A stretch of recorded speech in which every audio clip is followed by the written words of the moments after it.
Umuulan dito.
Andiamo di là.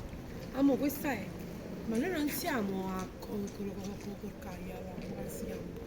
Noi siamo a Bresaria. Allora andiamo di là, guarda. Vedi, questo è.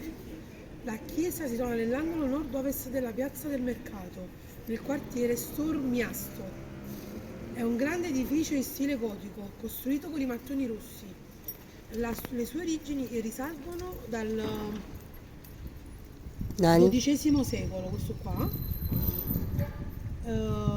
Risale al XIV secolo. Nel corso dei secoli ha subito vari danni a causa delle tempeste, incendi ed è stata restaurata più volte. Questa qui praticamente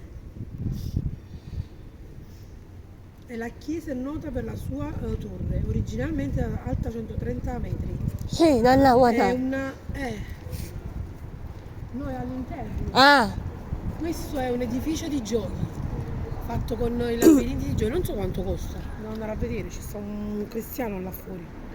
Museo commemorativo è una collezione di opere arte gotiche e rinascimentali. Vediamo Andiamo? un po', vogliamo andare, sì, vai.